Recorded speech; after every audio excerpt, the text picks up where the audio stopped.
मंगलाचरण। नमः समय समाराय स्वानुभूत्या प्रकाशिते चित स्वभावाय भावाय सर्वभावान्तरच्छिदे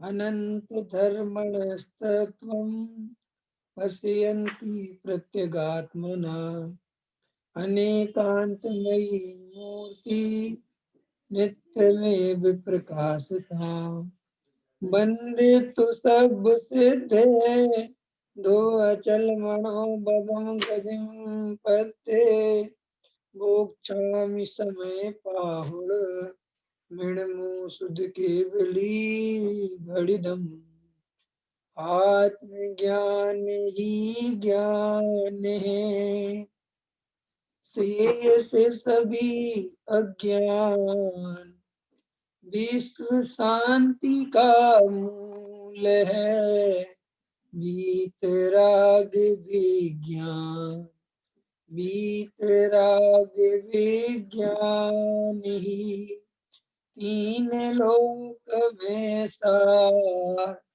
वीतराग विज्ञान का घर घर हो द्रव्य गुण पर्याय, इस पर हमारी चर्चा चल रही है। पृष्ठ क्रमांक 64। पहले और पश्चात जो स्थिर रहता है वह द्रव्य है।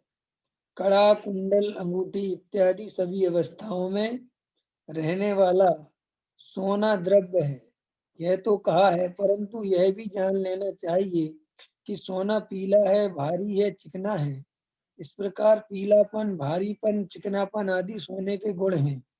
इसी प्रकार अनंत की पहले की और बाद की अवस्था में जो स्थिर रहता है वह आत्म द्रव्य है।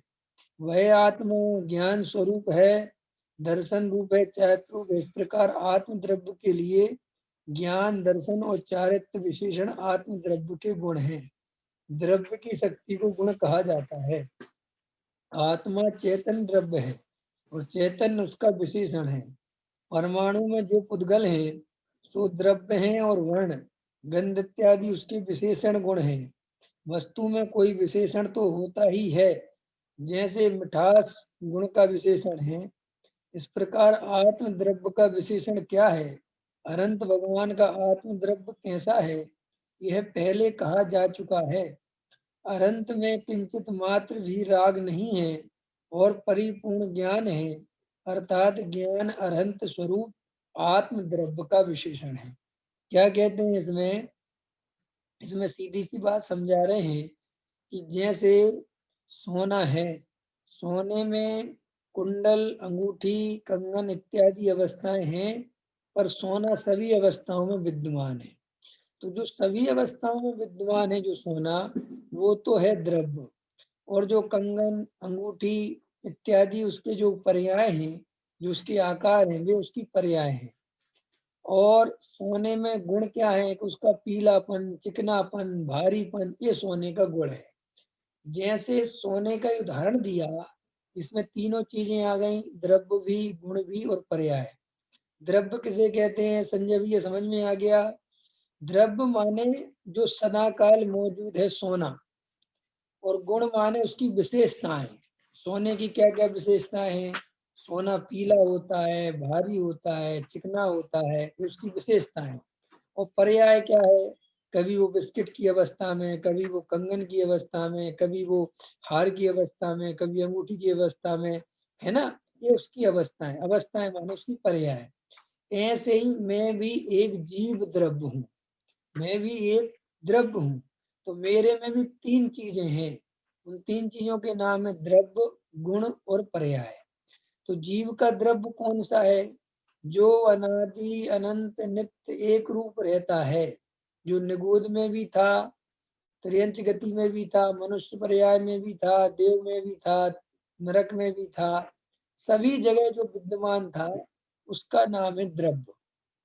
और ये जो मनुष्य भव, ये नरक, त्रियंच, ये सब पर्याय। और जीव के गुण क्या हैं? ज्ञान, दर्शन, चारित्र, वीर्य, सुख, ये सब मेरी विशेषताएं हैं। हमारी विशेषताएं कौन सी हैं? ज्ञान, दर्शन, वीर्य, सुख, ये हमारी विशेषताएं हैं। हमें अपनी विशेषता क्या लगती है अज्ञानता के कारण? कि मैं बहुत अच्छा पैसे वाला सेठ हूँ, मैं बड़ा ही सुंदर हूँ, मैं बड़ा कुलवान हूँ, मैं बड़ा ईमानदार हूँ, मैं बड़ा ऐसा हूँ, मैं वैसा हूँ, ये सब हमारी अपनी विशेषताएं लगती हैं। जबकि ये जीव की विशेषताएं नहीं है। हमारी विशेषता ये नहीं है। मेरी विशेषता कौन सी है? मेरे कौन से गुण हैं? जैसे कहते हैं ना, वो उस व्यक्ति में बहुत गुण है, बहुत गुणवान व्यक्ति है वो।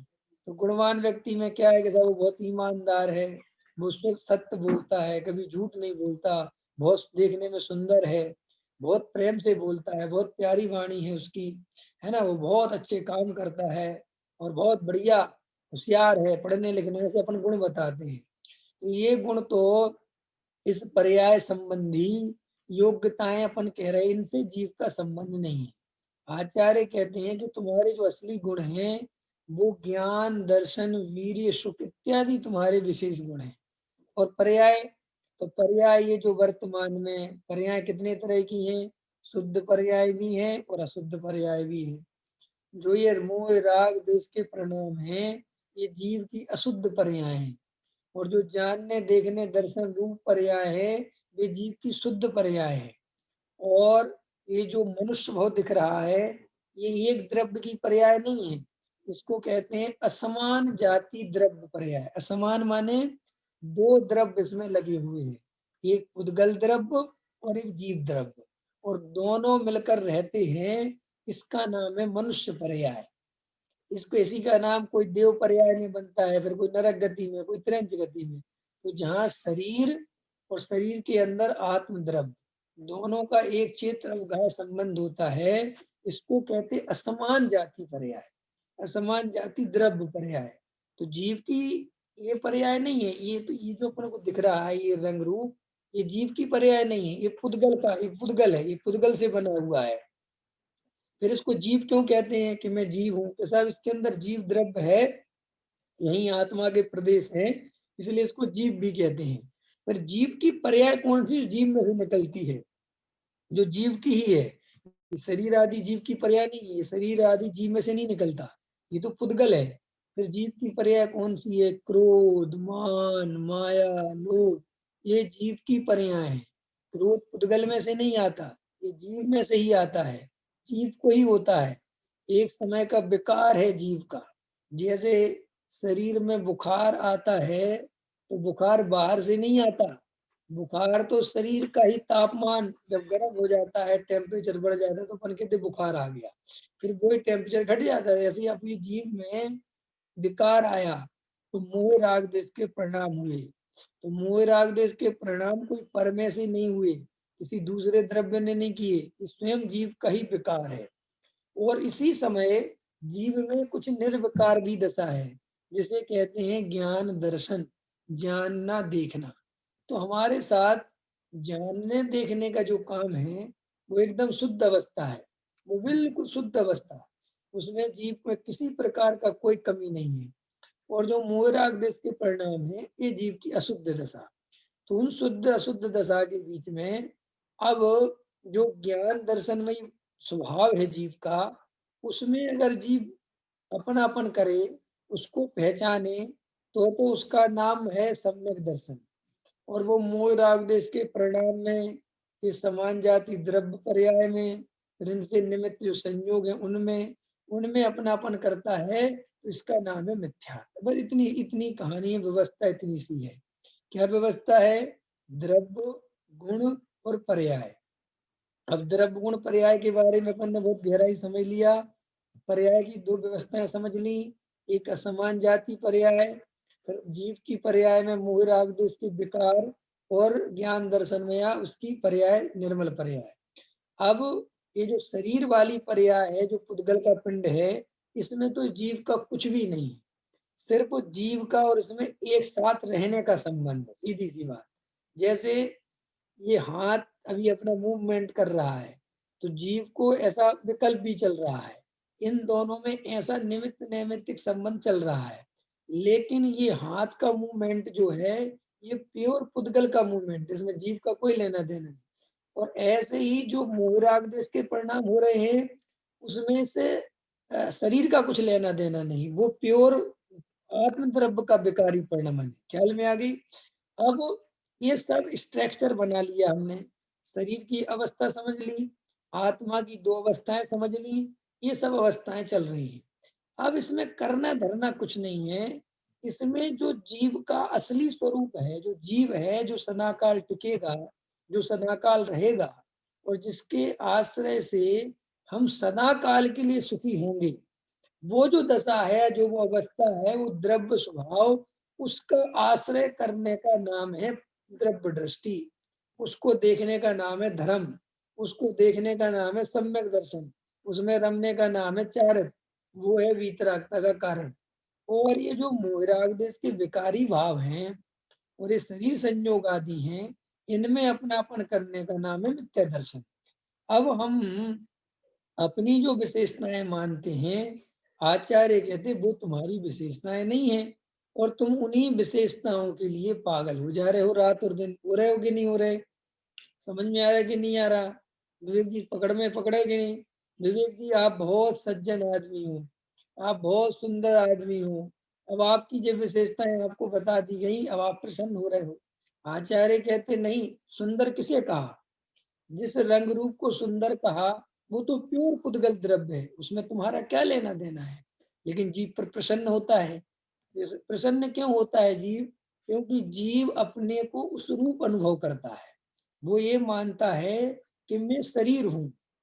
शरीर हूँ माने ये जो रंग रूप है ये मेरा है।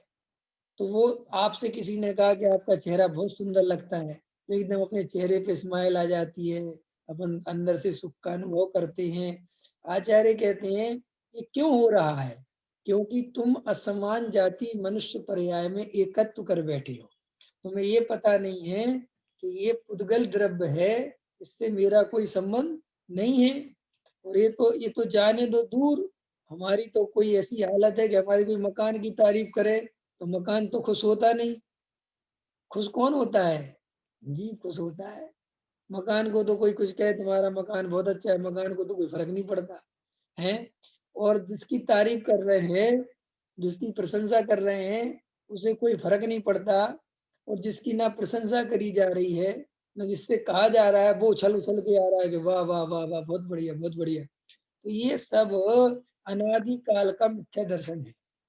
ये बात हमें समझनी चाहिए कि मैं जिस देखो, हमने मंदिर में 5 लाख रुपए दिए, तो मंदिर में नाम लिया कि विवेक कुमार जी, प्रमोद कुमार जी का सम्मान किया जाएगा, वो स्टेज पर आए, उनने 5 लाख रुपए मंदिर के लिए दान। अब देखो हमें बड़ी प्रसन्नता हो रही है, हमें लग रहा है देखो हमारा सम्मान भी हो रहा है और हमने 5 लाख रुपए भी दिए हैं।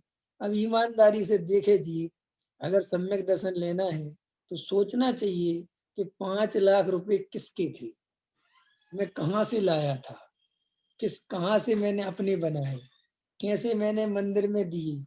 फिर ये मंदिर में जो 5 लाख रुपए दिए, वो 5 लाख रुपए वास्तव में क्या मेरे द्वारा जन्मे हुए थे? क्या उनका कर्ता धर्ता मैं था? कहीं हमने कहीं से इकट्ठे किए, फिर हमने वहां दिए, फिर उसके बदले उनने प्रशंसा करी, तो किसकी प्रशंसा करी? मेरी प्रशंसा करी क्या? किसकी प्रशंसा करी सुबोध जी? उन्होंने जिसकी प्रशंसा करी वो मेरी प्रशंसा तो हो नहीं सकती। क्यों? क्योंकि मेरा नाम ना तो विवेक है और ना मैं 5 लाख रुपए देने वाला हूँ। मैं तो इनसे भिन्न न्यारा जीव तत्व हूँ और जीव तत्व की ये विशेषताएं नहीं है कि वो 5 लाख रुपए इकट्ठा करे या 5 लाख रुपए दान में दे। और न ये लोग जीव को पहचानते हैं। ये जिस असमान जाति पर्याय की चर्चा कर रहे हैं, ये जिसको स्टेज पे बुला रहे हैं, जिसको ये माला पहना रहे हैं, उसमें मैं तो हूं ही नहीं। मैं तो इससे न्यारा अन्य द्रव्य हूँ, जीव द्रव्य हूँ, जानने देखने वाला हूँ और ये सब हो रहा है और मैं जान रहा हूँ। और मैं अकेला नहीं जान रहा हूँ, जैसी सारी दुनिया जान रही है कि देखो इस बंदे को माला पहनाई जा रही है, इसको इसको सम्मान किया जा रहा है, मैं जान रहा हूँ कि देखो इसको माला पहनाई, इसको माने पर को, मेरे को नहीं। ये निर्णय हमें आ जाए तो हमें आनंद आ जाए, हमें एकदम फर्क नहीं पड़े, हमें कोई तकलीफ नहीं हो। लेकिन अभी हमें आकुलता होती है, हमारे जब रूप रंग की प्रशंसा नहीं होती हमें दुख होता है, हम हमेशा प्रशंसा के मोहताज बने रहते हैं।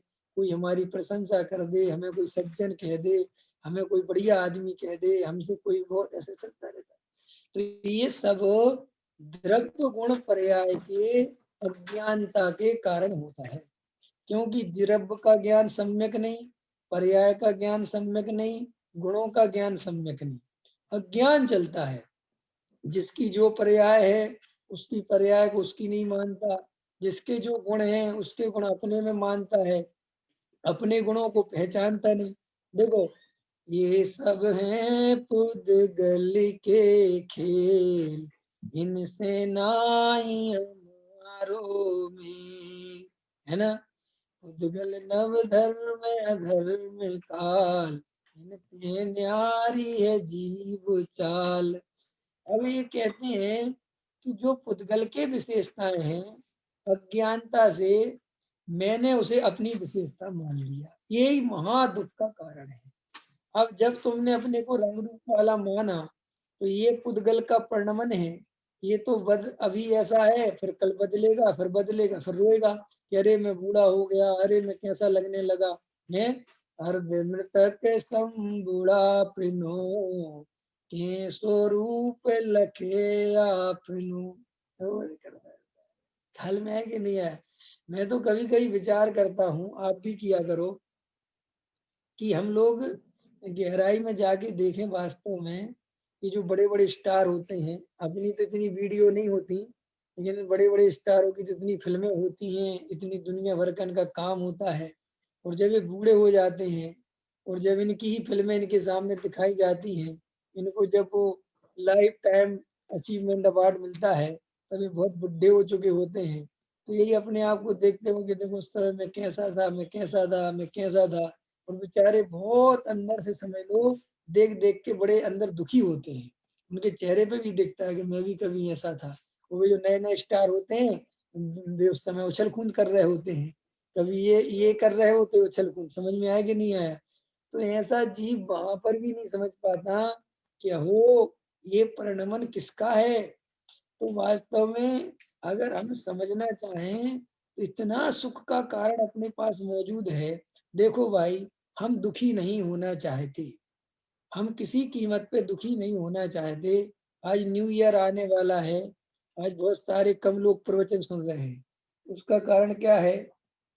उसका कारण है ये नहीं है सफेद, उसका कारण है कि हम गहराई में जाके देखें। अब न्यू ईयर मनाने चले गए लोग, अब साहब हम खुश खुश होंगे, खुश होंगे, जबकि कोई कारण नहीं है। जीव को बेचारे कुछ पता नहीं है। कोई 2021 में कोई गुलाब के फूल खिलने वाले नहीं है, कोई स्त्रियां मरने वाली नहीं है। हम सब गहराई में जाके देखेंगे तो जैसा आज का दिन है ऐसे कल होगा, कोई कुछ विशेष तो होता नहीं। लेकिन जीव बेचारा इतना दुखी है, इतना परेशान है कि वो हर समय खुशी की तलाश करता है। न्यू ईयर के बहाने, दीपावली के बहाने, होली के बहाने, रक्षाबंधन के बहाने, बर्थडे के बहाने, पूजा के बहाने, जो जितने भी समझ रहे हो ना, बेचारा खोजता रहता। अब न्यू ईयर है ना, अब लोग 12 बजे तक इकट्ठे होंगे, पटाखे फोड़ेंगे, कोई कुछ करेंगे, केक काटेंगे, हैप्पी न्यू ईयर। उनको उनको नहीं समझ में आता कि हमने ऐसे ही 2019 में 2020 के लिए किया था, क्या मिला? वो तो जो ही मिला जो मिलना होता है। अब 2020 में 2021। लेकिन आपको लगता होगा कि ये सब जीव करते क्यों हैं?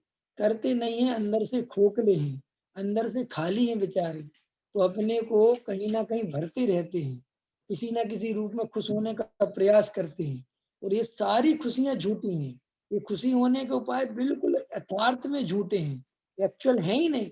अभी अभी अभी देखो, लोग जाते हैं खुशी मनाने के लिए। अभी जैसे जा रहे हैं ना सब, कल बर्थडे हैप्पी न्यू ईयर अभी करेंगे रात को 12 बजे, फिर अगले दिन फिर अपसेट हो जाएंगे, फिर वही व्यवस्थाएं देखेंगे। तो कुछ मिलता जुलता तो है नहीं, वो तो व्यवस्थाएं तो वही की वही है।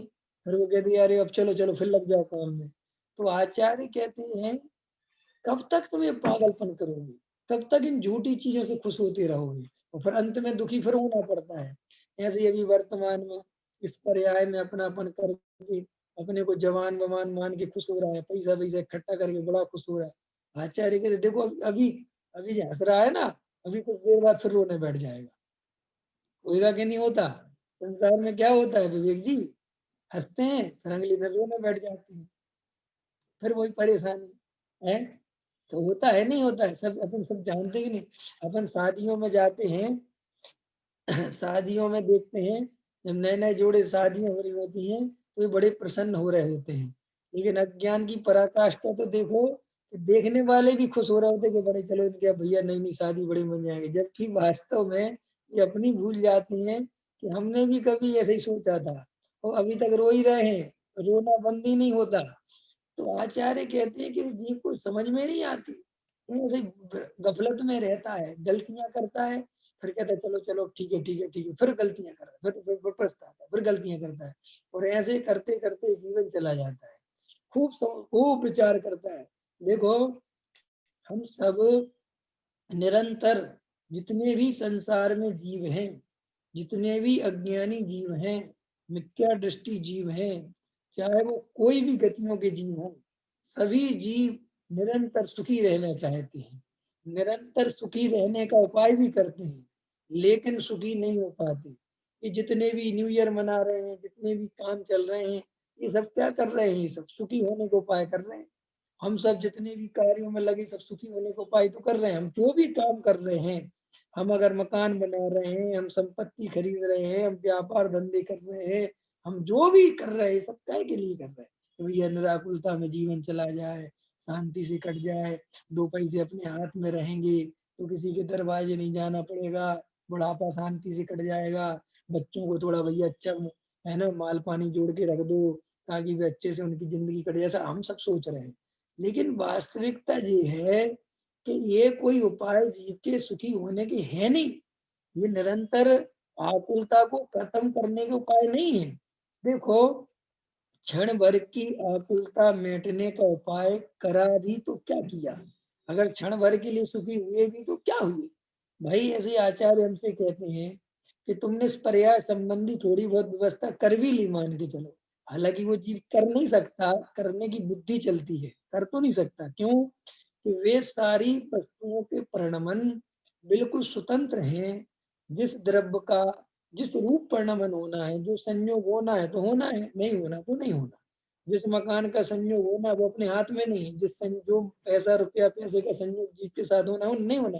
आचार्य कहते हैं तुम ये सोचो कि तुमने इस पर्याय संबंधी थोड़ा बहुत उपाय किया भी तो तुम इस पर्याय जितने थोड़े ही हो, ये पर्याय फिर बदल जाएगी।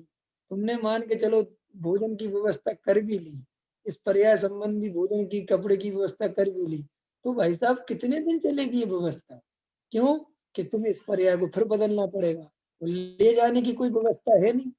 संजय भैया है कोई ले जाने की व्यवस्था है? सुन रहे हो कि नहीं सुन रहे हो? है कैमरा तुम्हारा नीचे नहीं ऊपर है, चेहरा जो है नीचे ऊपर चला गया, ख्याल में है कि नहीं है? हाँ अभी समझो, अभी हम इस पर्याय संबंधी व्यवस्था कर भी लें तो देखो ये बात तो सभी जानते हैं कि यहाँ से एक सुई ले जाने की व्यवस्था नहीं है। बोलो है क्या? इस पर्याय में तुम जब आए थे तो पिछले जन्मों से सुई लाए थे? कुछ भी लाए थे? नहीं लाए थे। अब इस जन्म में जाओगे तो यहाँ से सुई भी लेके नहीं जा सकते, कुछ नहीं लेके जा सकते। अब आचार्य कहते हैं कि तुम शाश्वत तत्व को समझने के लिए बैठे हो, शाश्वत तुम्हें बात सुनने मिल गई, क्या भगवान आत्मा तुम्हारे हाथ में लग रहा है, तो तुम समय मत खो, तुम बुद्धि विचार एकत्व अपने ज्ञान भाव में करो। पर द्रव्य का कार्य तुम कर नहीं सकते, करने की बुद्धि छोड़ दो। व्यवस्थाएं बना नहीं सकते, बनाने की फिर क्या करें साहब? करने की बात ही निकालो दिमाग से। सिर्फ और सिर्फ उस ज्ञायक भाव में एकत्र करो जो सदा काल एक रूप रहता है, जो कभी नहीं बदलता। जो जब वो बदलता नहीं, जब उसमें अपनापन करेंगे तो ना हमारा बुढ़ापा आएगा, ना हमें दुख होगा, ना हमारा मान अपमान होगा, ना हमारा लोभ होगा, ना क्रोध होगा, ना मान होगा। क्यों? कि क्रोध मान माया लोभ क्यों उत्पन्न होते हैं? हर द्रव्य को अपने अधीन करना चाहता है और वो अधीन नहीं होता तो क्रोध आता है। उसको अपनाना बनाना चाहता है, इसका नाम लोभ है। उसको अपने पास रख के अपने को बड़ा मानता है, इसका नाम मान है। और उनको उन गठजोड़ को बैठाने के लिए जो उधोड़ बिन लगाता है, जो बुद्धि लगाता है, वो मायाचारी है। आचार्य कहते हैं ये चारों कसाएं पर द्रव्य को अपनी इच्छा के अनुसार परिणमन कराने के चक्कर में हो रही है। अगर ये बात क्लियर हो जाए कि पर द्रव्य के परिणमन से मेरे सुख का कोई संबंध नहीं है, मैं तो वास्तव में ज्ञायक भगवान आत्मा हूँ, ऐसा जीव निर्णय करे तो देखो अनंत आकुलता मिटेगी। जो तुम चाहते हो, जो हम चाहते हैं, हम क्या चाहते हैं? हम ये चाहते हैं कि हम शांति से रह सके। सभी जीव ये चाहते हैं, भले ही उपाय अशांति के करे जा रहे हैं। लोग बड़े बड़े युद्ध लड़ रहे हैं, पाकिस्तान हिंदुस्तान से लड़ रहा है, हिंदुस्तान पाकिस्तान से लड़ रहा है, चाइना लड़ रहा है। इनसे पूछो क्यों लड़ रहे हो, तुम क्या चाहते हो? हम शांति चाहते हैं। शांति कैसे चाहते हैं? शांति का प्रमोद जी क्या उपाय समझ में आता है उन लोगों को? है अभी हम पूछे कि क्यों, तुम क्यों लड़ते हो? हम शांति चाहते हैं। हम चाहते हैं कि हमारे देश में शांति रहे, कोई दूसरा देश। तो भैया ये शांति का उपाय कहाँ है? ऐसे जीव से कहो कि भाई तुम क्या चाहते हो, तो जीव कहता है मैं शांति चाहता हूँ, मैं निराकुलता चाहता हूँ, मैं सुख से रहना चाहता हूँ। तो सुख से रहने का उपाय क्या करते हैं? जिससे दुख हो। ख्याल में है कि नहीं आया? सुख से रहने का कुछ करना क्या नहीं, क्योंकि जीव सुख स्वरूप ही है। ये तो उपाय करता है इसलिए दुखी है। ख्याल में आता कि नहीं आता? अगर उपाय नहीं करे तो दुख नहीं हो। हम दुखी क्यों है बोलो जल्दी? अच्छा अच्छा टॉपिक है। हम दुखी क्यों है? क्योंकि हम सुखी होने का उपाय करते इसलिए दुखी है। ख्याल में आया? हम सुखी होने का उपाय छोड़ दें तो फिर क्या होगा? क्या होगा विवेक जी? सुखी हो जाओगे, क्योंकि सुख ही सुख स्वरूप है। देखो ऐसा समझ लो, नमक को खारा करने का कोई उपाय करे तो बोलो क्या होगा? कि नमक बिगड़ ही जाएगा और महा बेकार हो जाएगा। वो तो खारा था ही, उसको खारा करने का उपाय क्या करना था? लेकिन उपाय ने सारी कहानी खराब कर दी। जैसे कभी कभी होता है ना अपन लोग में, इससे अच्छा तो यार तुम नहीं करते तो वो ज्यादा अच्छा था, ये करके ज्यादा बुरा हो गया। ऐसे होता है ना, तो अपन कोई लिखा पढ़ी कर रहे हैं, अपने से कोई गलती लग गई, उसमें जरा सी अपन को कुछ नहीं करना था, एक कट मारना था, दूसरी जगह लिखना था, लेकिन अपन उसी को सुधारने के चक्कर में लग गए तो क्या हुआ? तो और ज्यादा बुरा लगने लगा और भद्दा लगने लगा, और वो जो जगह थी काट के लिखने की, वो जगह भी खत्म हो गई। अब वो बिल्कुल बेकार ही समझ में आ रहा है। ऐसे ही जीव के आचार्य कहते हैं कि अगर ये जीव हाथ में हाथ रख के बैठ जाए, शांति से बैठ जाए और ये सोचे कि मुझे कुछ नहीं करना, तो बस अपने आप सुखी हो जाए, क्योंकि सुख स्वरूप ही है। दुख तो इसीलिए तो हो रहा है तोड़ने से, न दुख का कोई कारण नहीं है। हम सुख स्वरूप हैं और अपने को सुखी करने में लगे हैं, यही दुख का कारण है। देखो हमें आत्म ध्यान करना है। क्या है आत्म ध्यान? आत्म ध्यान का अर्थ है अपने अंदर से कर्तव्य छोड़ देना, अपने अंदर ये मान्यता छोड़ देना कि मेरे करने से कुछ होगा, भाई बैठ गए शांति। भाई यही तो ध्यान है। ध्यान मतलब कुछ नहीं करने का नाम। मुझे ध्यान करना है, ये भी कर्तव्य हो गया। ध्यान किस अवस्था का नाम है? ध्यान उस अवस्था का नाम है जहाँ जीव कुछ नहीं करता, ज्ञाता दृष्टा रह जाता है। रह जाता है माने भाषा, वास्तव में जीव ज्ञाता दृष्टा ही है। तो अगर जीव ज्ञाता दृष्टा है तो ये फिर दुखी क्यों है? कि करता बनता इसलिए दुखी है। बाकी जानता तो उस समय भी है, लेकिन जानने पे बल ना देके कर्तृत्व बल देता है, करने पे बल देता है, अपने को करने वाला मानता है, इसलिए दुखी होता है। बाकी दुख का कोई कारण नहीं। सहजता क्या है जीवन?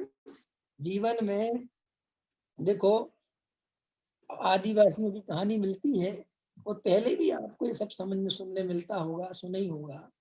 आदिवासियों की अगर तुम कहानी सुनोगे कि उनके यहाँ जब बच्चा होता है तो कैसे होता है, सुनो सुबोध जी, संजय भैया।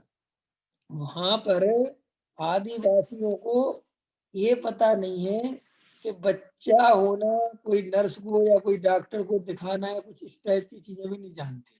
वे समझते हैं बच्चा होना एक प्राकृतिक चीज है, इसमें कुछ नहीं होता, ना कोई आराम ना कुछ नहीं, व्यवस्था है, न लेडीज को इसकी कोई आराम की जरूरत न कुछ।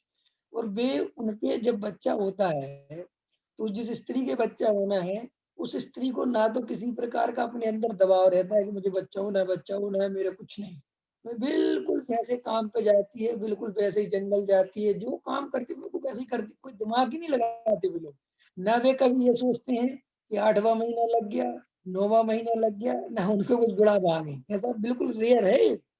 और वहाँ पर उनके यहाँ बच्चा होता है तो ऐसा बताते हैं कि जंगल में स्त्री गई लकड़ी काटने, कुछ भी फल ले जो भी, वहीं बच्चा हो गया है और उसने बच्चा खुद ही टोकरी में रखा और खुद ही चल के आ गई घर में। कुछ भी उसमें ऐसा बिल्कुल जैसे अपन जब गाँव वगैरह में रहते थे, तो जैसे गाय वगैरह के यहाँ बछड़े हो जाते हैं ना, बस हुए और अपने आ गए, काम खत्म। बिल्कुल ऐसे ही, कुछ नहीं एकदम। और वो इतने काम-वाम करते रहते हैं, उनके ना डिलीवरी में दिक्कत, ना कुछ दिक्कत, ना कुछ। क्यों?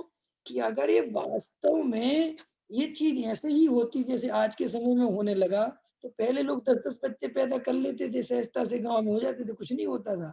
अब बिल्कुल एक-एक बच्चा इतना भारी ऑपरेशन होगा, क्यों? कि जब वो बच्चा गर्भ में आता है, तो मानसिकता ऐसी तैयार की जाती है आदमी की, कि उस मानसिकता से डर चुका होता है। अब आप ऐसे ध्यान रखना, ऐसे नहीं करना, ऐसे नहीं करना, बस वैसे। ऐसे ही बिल्कुल वस्तु स्वरूप है, प्रकृति प्रदत्त है। जीव जानने देखने वाला है, जीव बिल्कुल जब कोई द्रव्य में दुःख की व्यवस्था ही नहीं है, सभी द्रव्य अपने-अपने कार्य कर रहे हैं, तो ये जीव अकेला दुखी क्यों हो रहा है? जीव क्यों परेशान है?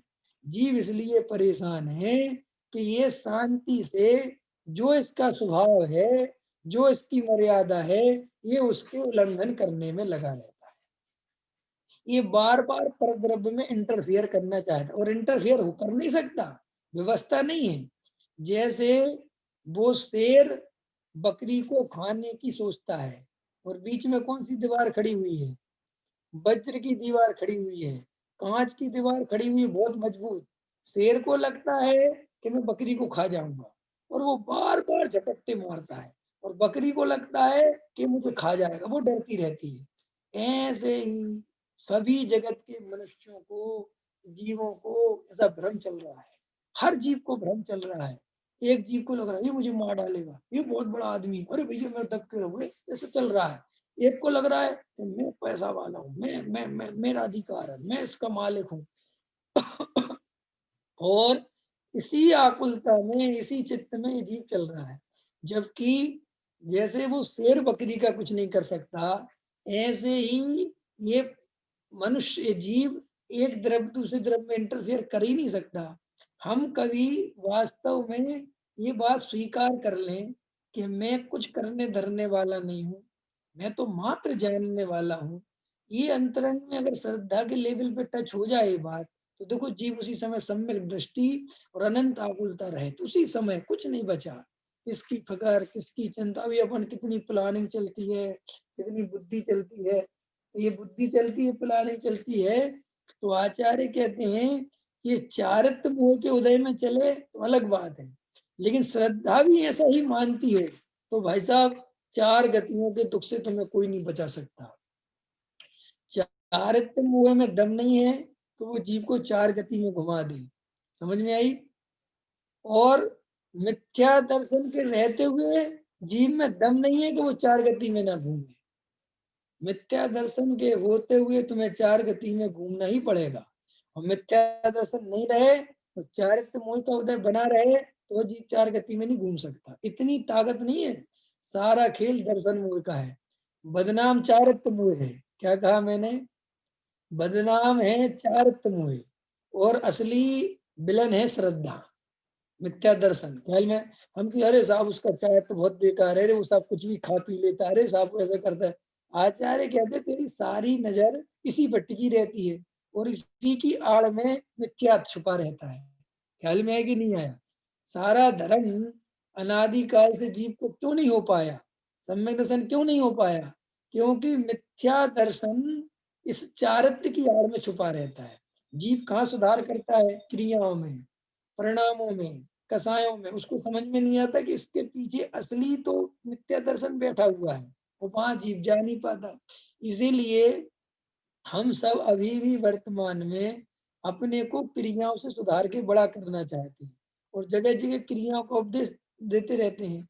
अभी मैं एक वाक्य पढ़ रहा था, कि जिसको क्रिया में ही दोष नहीं दिखता वो अभिप्राय का क्या दोष देखेगा। ख्याल में है कि नहीं है? अब वाक्य तो बड़ा अच्छा लगता है, सब क्रिया में दोष नहीं दिखता, लेकिन मैं आपसे पूछता हूँ क्रिया में दोष देखा कैसे जाता है?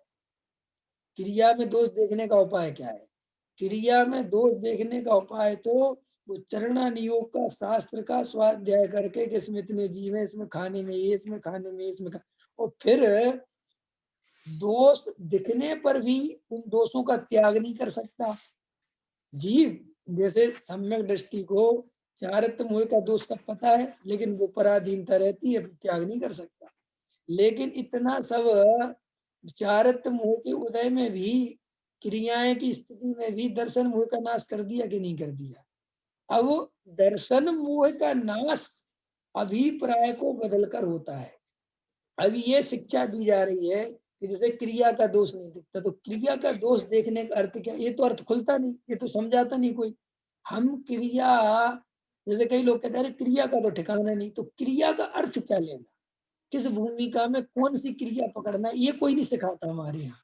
हमारे यहाँ झट से कह देता अरे मैं तो क्रिया से बिल्कुल फेंका, तो क्रिया कौन सी क्रिया? तुम 5 गुण स्थान की क्रिया बताना चाहते हो, चौथे गुण स्थान की बताना चाहते हो, कौन से गुण स्थान की क्रिया बताना चाहते हो? क्योंकि क्रिया तो मुनिराज की भी है, क्रिया तो पंचम स्थान वर्ती की भी है, त्याग तो मध्यमास मधु के त्याग को भी त्याग कहते हैं, और त्याग प्रतिमाओं में भी बहुत तरह का त्याग होता है, और मुनिराज का भी त्याग। अब कौन सा त्याग लेना? जैसे कई लोग कहते थे अरे भैया जिनके जीवन में त्याग नहीं है वे क्या समझा, कौन सा त्याग नहीं, क्या त्याग लेना है? तो ये अंतरंग में हमें खेल समझना है कि देखो भाई, बाहर का हर काम ऐसा समझ लो कि जगत के जितने भी कार्य हो रहे हैं, जितनी भी क्रियाएं हो रही हैं, उनमें होश जिनको नहीं है वे सम्यक दर्शन नहीं ले सकती है। मैं कहता सकता हूँ, क्या कहा मैंने? जगत की, शरीर की जो क्रियाएं चल रही हैं, इनमें ही होश नहीं है तो तुम आत्मा को क्या पकड़ोगे? ये तो समझ में आया? नहीं समझ में आया? होश का अर्थ अलग होता है, लेकिन क्रिया ही नहीं कर सकते, ये अर्थ अलग है। इसमें कर्तृत्व आता है। हाँ, जैसे जो क्रियाएं हो रही हैं, चाहे भक्ष्य और अभक्ष्य, लेकिन वो सब मेरे को होश में दिख रही हैं कि देखो ये हो रहा है, इसमें ये काम हो रहा है, मैं इसमें न्यारा हूँ। इसको कहते हैं कि बाहर की नजर भी ठीक है और अंदर की नजर भी ठीक है। लेकिन जिनको बाहर ही में इतनी बेहोशी है कि जिनको यही नहीं पता चल रहा है कि हम बाहर में क्या बोल रहे हैं, क्या कर रहे हैं, क्या खा रहे हैं, वे क्या आत्मा देखेंगे? अंत समझ में आ रहा है? माने आत्मा के अनुभव के लिए जागृत होना जरूरी है। क्या कहा मैंने? आत्मा के अनुभव के लिए जागृत होना जरूरी है। आत्मा के अनुभव के लिए क्रिया सुधारने की बात नहीं है, क्रिया कैसी हो रही है वो तुम्हें दिखनी चाहिए, क्रिया करने वाला कौन है ये तुम्हें दिखना चाहिए, ये जागृति जिसकी है। और फिर देखो, सम्यक दर्शन जो है वास्तव में चौथा गुण स्थान प्राप्त करना उस जीव का हमेशा ध्येय होना चाहिए जो मिथ्या दर्शन में डला है। मिथ्या दर्शन का नाश ही मोक्ष मार्ग का प्रारंभ है, मोक्ष मार्ग है, इसके बिना मोक्ष मार्ग नहीं होता। तो ऐसा समझ लो, जैसे कोई विद्यार्थी 8वीं क्लास पढ़ता हो और वो 10वीं क्लास पास नहीं करी हो, और वो एमए के पेपर के बारे में सोचे, 12th के बारे में सोचे, तो कहते तुम भैया वहां क्यों सोचते हो, पहले 10 क्लास तो निकालो। ऐसे आचार्य कहते हैं कि तुम अभी सिर्फ और सिर्फ सम्यक दर्शन की चिंता, माने सम्यक दर्शन माने आत्मानुभव की। और आत्मानुभव में क्या जरूरी है? आत्मानुभव में द्रव्य, गुण, पर्याय, इनका सम्यक ज्ञान जरूरी है। द्रव्य गुण पर्याय का निर्णय बहुत जरूरी है। और क्या जरूरी है, और क्या समझना? कल मैंने लिया था कि जिस काम को करने में हमारा चित्त चंचल हो जाए, हमारे आकुलता बढ़ जाए, हमें भय चालू हो जाए, ऐसा काम नहीं करना। क्योंकि ऐसा काम करोगे तो सहजता खो दोगे अपनी, और सहजता खो दोगे तो फिर आत्मानुभूति नहीं कर पाओगे। वो इतनी सी बात है।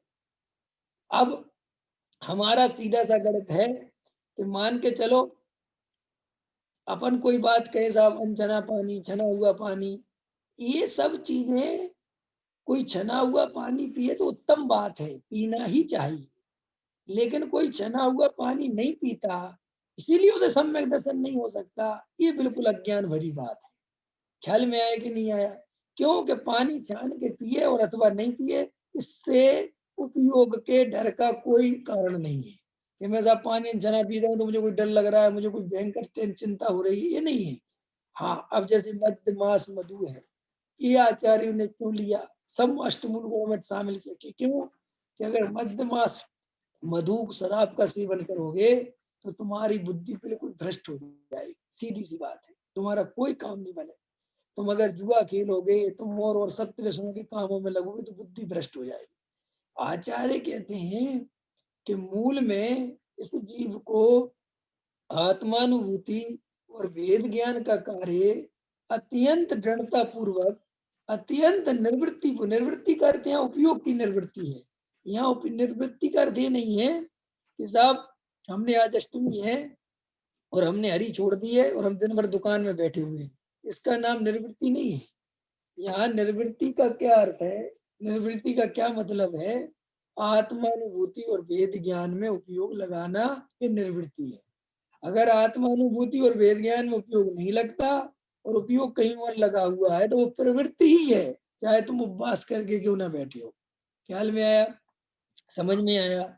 तो इस तरफ हमारा ध्यान जाना चाहिए कि आत्मानुभूति कैसे हो, वेद ज्ञान कैसे हो। तो अभी ऐसा अपन ने वाक इसलिए किया कि वाक लिखने वाला, कहने वाला, उसका अभिप्राय सही हो सकता है। क्यों? कि अभिप्राय उसके सही होने पर भी तुम उस अभिप्राय को पकड़ पाओगे कि नहीं, ये समझना चाहिए। जैसे आचार्य ने कहा अन्याय नीति का पक्ष का त्याग होना चाहिए। अब हमने अन्याय नीति पक्ष का अर्थ नहीं पकड़ पाए, हमने उसका अर्थ इतना अर्थ में निकाल दिया तो सब भयंकर पाप लगता है, इसलिए त्याग करा नहीं। आचार्यों को पुण्य और पाप की कभी चिंता नहीं होती। आचार्य ज्ञानी धर्मात्माओं को इस बात की चिंता होती है कि इस जीव के मिथ्या दर्शन का नाश कैसे हो। सीधी सी बात, क्या की चिंता होती है? मिथ्या दर्शन का नाश। ये क्यों? कि मिथ्या दर्शन का नाश हो गया तो बस सब खत्म हो गया, फिर कोई टेंशन नहीं है। और अगर मिथ्या दर्शन बना रहा और ये जी मुनि भी बन गया तो उसकी कोई कीमत नहीं है, ये सब आचार्य ज्ञानी धर्मात्मा जानते हैं। इसीलिए उनका जोर इस बात पे रहता है कि सम्यक दर्शन मोक्ष महल की प्रथम सीढ़ी है। सम्यक दर्शन मोक्ष मार्ग का प्रारंभ है। और अगर जो जीव सम्यक दर्शन नहीं लेता, वेद ज्ञान नहीं करता, अन्यत्र अपने जीवन को लगाता है तो वो जीवन खोता है। देखो भाई, हमारे जीवन में अगर आत्मानुभूति और वेद ज्ञान नहीं है और हमारा जीवन परम पवित्र है तो भी आचार्य कहते तुमने जीवन खो दिया। क्या कहा मैंने? खो दिया। कि साहब मैंने किसी से ठगी नहीं करी, मैंने कभी किसी का 1 रुपया नहीं लिया, मैंने कभी किसी भी तरह के जो गलत काम है मैंने कभी नहीं करे, मैंने सब बढ़िया सुबह शाम मंदिर गया, बहुत सज्जनता रखी, जब भी बना भाइयों की, गरीबों की, समाज की, जब देखो मदद करी, बिल्कुल संतोष वृत्ति रखी। आचार्य कहते हैं कि ये सब तो हुआ, लेकिन सम्यक दर्शन हुआ कि नहीं हुआ, आत्मानुभूति वेद ज्ञान हुआ कि नहीं हुआ, सब वो नहीं हुआ। तो बोले सब गड़बड़ हो गया। और एक तरफ अंजन चोर जैसे कि साहब मैंने सत्य व्यसन करे, मैंने महापापों में लिप्त आदमी हूँ। मैं कोई बात नहीं, तुम तो ये बताओ सम्यक दर्शन क्या? साहब बस हो गया। तो बोले मोक्ष जाने से तुझे कोई नहीं रोक सकता। ख्याल में आया कि नहीं आया? इतने पाप करे अंजन चोर ने, लेकिन सम्यक दर्शन लिया तो मोक्ष चला गया कि नहीं चला गया? और द्रव्यलिंगी मुनि ने इतना पुण्य किया तो अभी सम्यक दर्शन नहीं लिया तो कालांतर में फिर वही 4 गतियों में घूमना पड़ा। समझ में आया कि नहीं? तो हम सबको ताकत इसी बात पे लगानी है कि देखो मुझे इस बात की कोई चिंता नहीं है कि मेरे जीवन में करोड़ रुपया आए कि नहीं आए, क्या क्या बने नहीं बने, मैंने क्या छोड़ा क्या नहीं छोड़ा, मैंने क्या भोगा नहीं भोगा, ये मेरे विकल्पों से परे है। मुझे सिर्फ आत्मानुभूति और भेद ज्ञान चाहिए। क्या चाहिए? एक आत्मानुभूति और भेद ज्ञान चाहिए। मुझे इससे कोई फर्क नहीं पड़ता कि मेरा जीवन कैसा, मुझे अपने जीवन में आत्मानुभूति चाहिए। और अगर मेरे जीवन में भेद ज्ञान नहीं है, आत्मानुभूति नहीं है तो मेरा जीवन निस्सार। ख्याल में आएगी नहीं आया, पकड़ में आई कि नहीं आई। तो इस तरीके से द्रव्य, गुण और पर्याय, तो द्रव्य गुण पर्याय सभी द्रव्य के अपने अपने अलग अलग हैं। कोई द्रव्य का गुण दूसरे द्रव्य में नहीं मिलता, कोई पर्याय दूसरे द्रव्य में नहीं मिलती। मेरे द्रव्य गुण पर्याय मेरे में है, आपके द्रव्य गुण पर्याय आपके में है। आप अपने द्रव्य गुण पर्याय से अपने को पहचानो, उसमें पर्याय के दो भेद करे, एक असमान जाति और एक मोहराग देश के परिणाम और एक ज्ञान दर्शन की पर्याय। अब इन पर्यायों में जो असमान जाति, जो पुद्गल आदि का पिंड है, ये शरीर आदि, ये तो बिल्कुल मेरी सत्ता भी नहीं, इसमें मेरा कोई अंश भी नहीं। वो जो मोहराग देश के विकारी परिणाम है, वो विकार है, वो मेरा स्वभाव नहीं है, वो मेरी सत्ता से भिन्न ही एक प्रकार से। और जो ज्ञान दर्शन वाली शुद्ध पर्याय हैं, जो जानने देखने वाली पर्याय हैं, वो मेरी स्वाभाविक पर्याय हैं, लेकिन मैं उन पर्यायों जितना नहीं, मैं उन पर्यायों से भी भिन्न, जो सदाकाल अस्तित्वमान है, जो सदाकाल दीप्तमान है, ऐसा जो ध्रुव है, ऐसा जो त्रिकाली भगवान आत्मा है, वो मैं हूँ। ख्याल में आया। तो ऐसा भेद करते हुए और उस त्रिकाली ध्रुव में अपनापन करने का नाम सम्यक दर्शन है। और जो असमान जाति पर्याय इत्यादि हैं, ये मेरा स्वरूप नहीं है, ऐसा निर्णय करना द्रव्य गुण पर्याय को समझने का लाभ है। ख्याल में आया।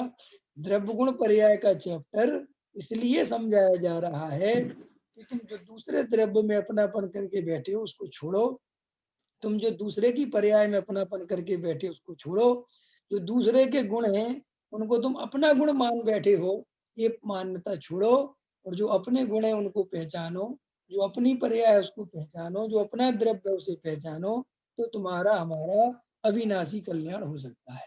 अभी का समय हो गया। सहजानंदी शोध स्वरूपी